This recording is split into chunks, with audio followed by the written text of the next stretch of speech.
Driving one of these big trucks is a woman who, if you met at a truck stop, you would see what you think is a tough but fairly normal person. But this truck driver is far from normal, but in a pleasant, caring way. Bonnie is an interstate truck driver, but when she gets home, her life is about her animals. I rescued her. She had a broken leg when she was a puppy, and they were going to put her down, and I said, how much do you want? How much is the vet going to charge you to put her down? And he said, oh, $50. I said, well, I'll give you the $50 and take the dog. Bonnie's ranch is far from ordinary. Let's start with the dogs. I've had up to 50, but being that I'm driving truck all the time now, it's too much. 20 is a little much anyway. It's a lot of work. And I have a great guy that comes out here and works and helps me do stuff. You know, it gets monotonous. I mean, because, you know, you got some that when I'm gone stay in the house and they don't get out. So, you know, you have a mess to clean up. The guys, you know how guys are about doing that. But they do a pretty good job, I have to admit. But, because I got some really old girls in here that are in their, you know, 14, 15 years old. And they can't take this heat and they can't take the bad weather. So you just have to do what you got to do. He's the one that brought the bears home. This is Reno, and he is a giant schnauzer. This is not something that's happened just all of a sudden, trust me. I've been doing this, like I said, for many, many years. I don't think anybody could have enough dogs. I mean, dogs are your buddies. That's the dogs, about a dozen of them. Next, exotic parrots. You shut up. You shut up. What did I tell you about that, talking like that? Give Mama a kiss. You love Mama? Oh, I love you too. Look at that. He's very intelligent. He can do all kinds of little things when he wants to, but getting him to do it's another story. It's like, you know, I don't have to, don't make me. From there, it's horses, about 10 of them. And then an unlikely friend, a fully grown adult steer. He's a very good pet. I probably could ride him if I wanted to, but he's a very good pet. Everybody thinks I ought to sell him, but I can't sell him. He's a pet.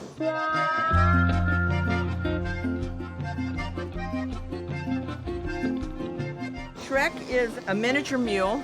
That's his mama right there.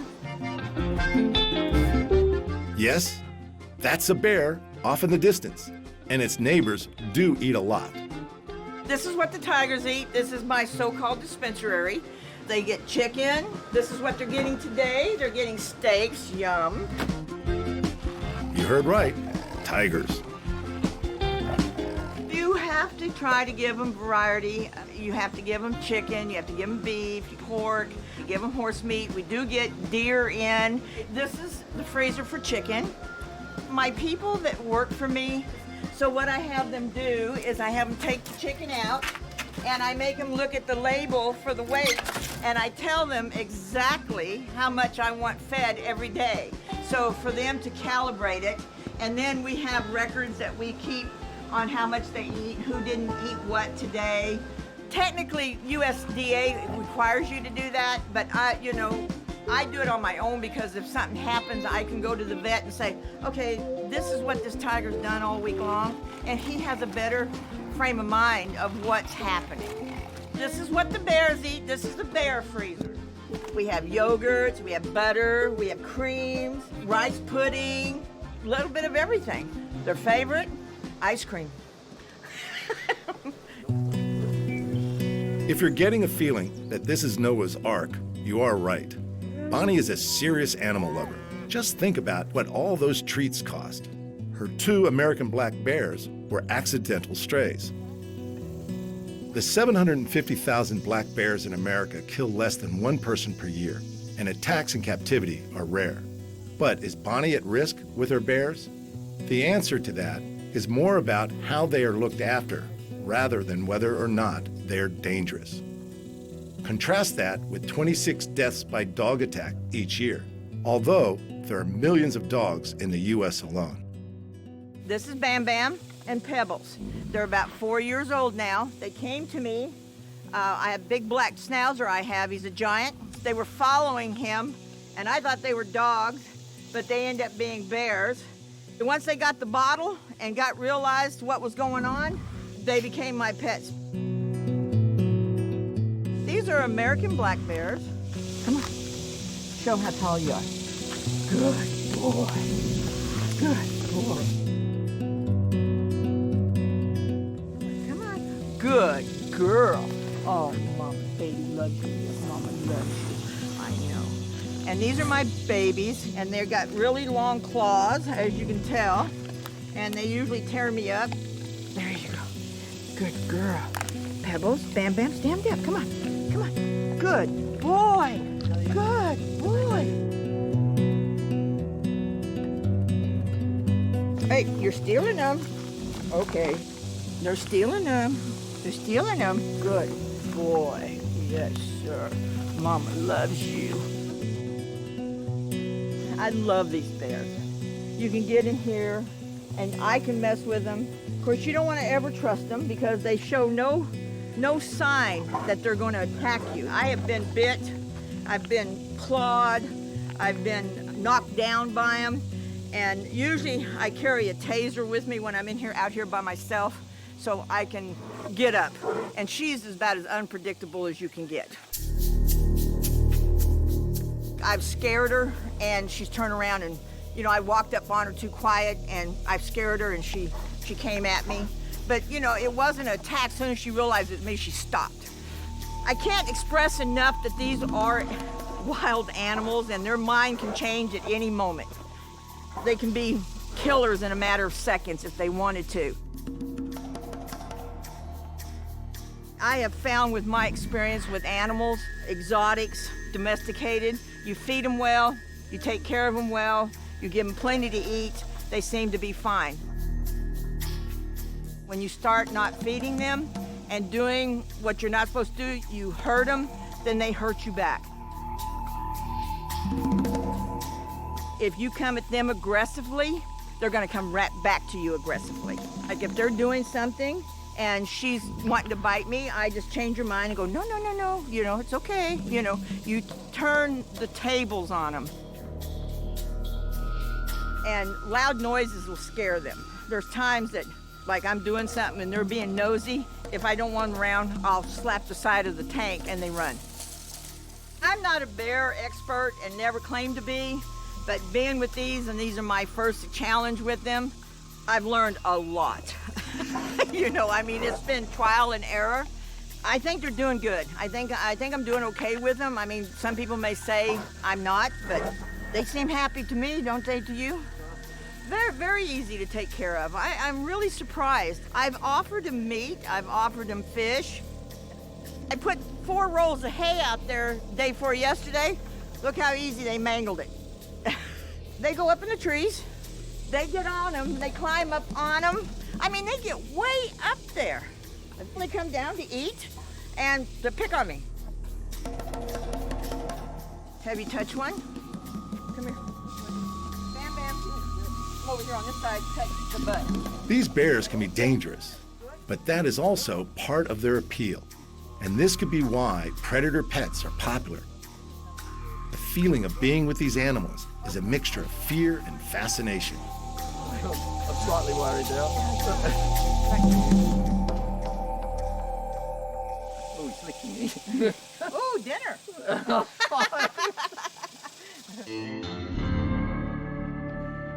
They're very strong. They can take a log and they can literally push it, move it wherever they want to.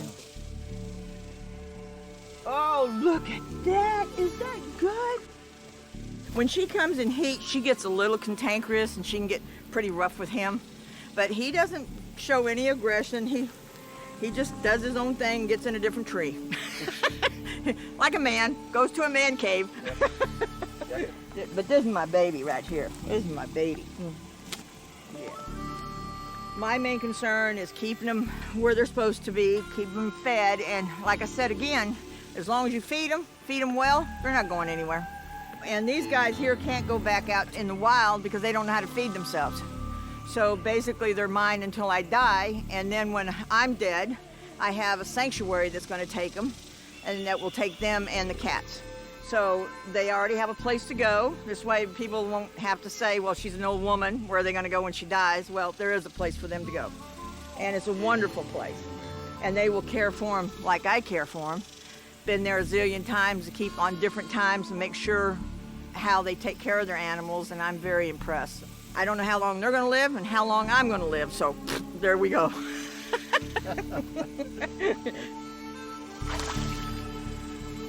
They stand on the edge, and this is what happens to my $500 stock tank.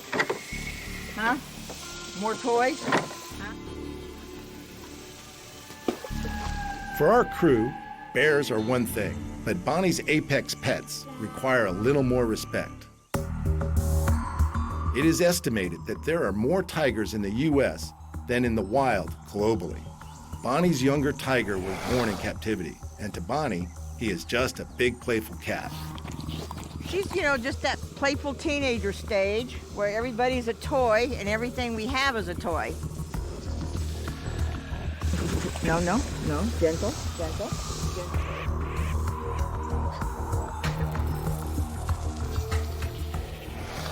You notice how she has not hurt the dog? Mm-hmm. He hasn't yelped or anything?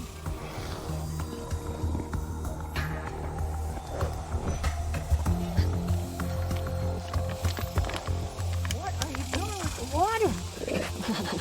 That's called chuffing.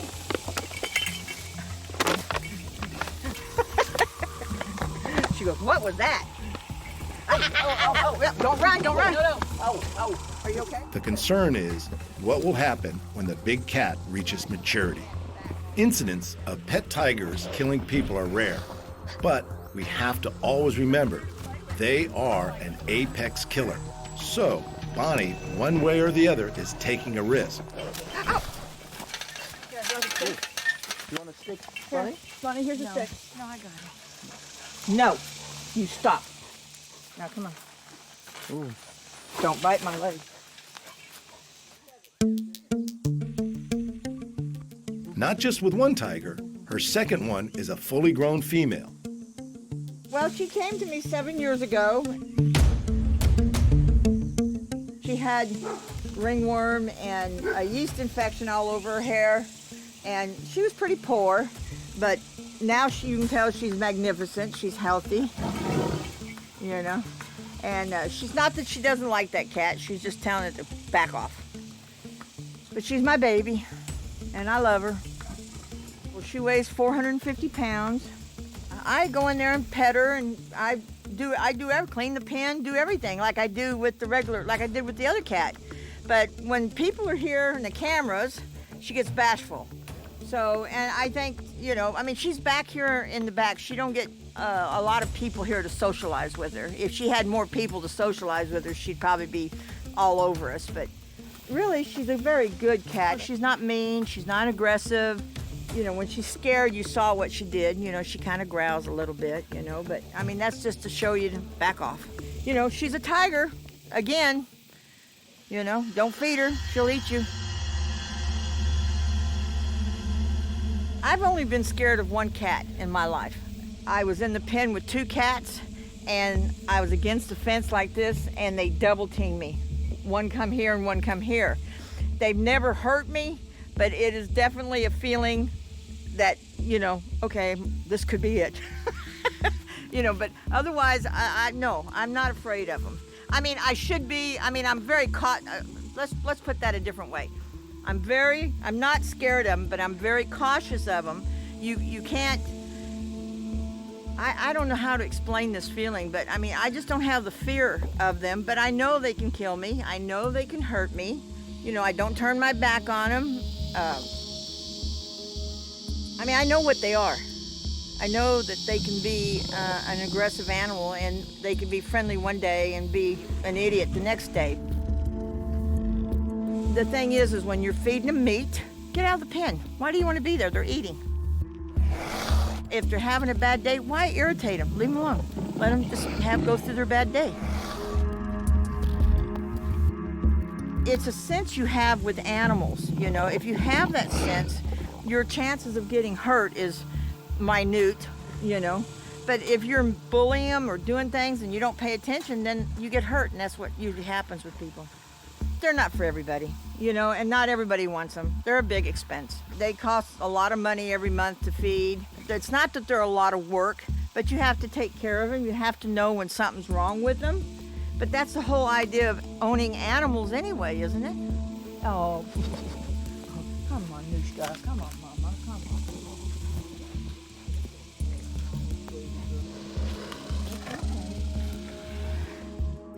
Anushka. It comes from Alaska, and it means the first ray of light. So that's what I thought of. And then Sunita, the little one's name, is a Spanish name for beauty. But those are my children, as children go.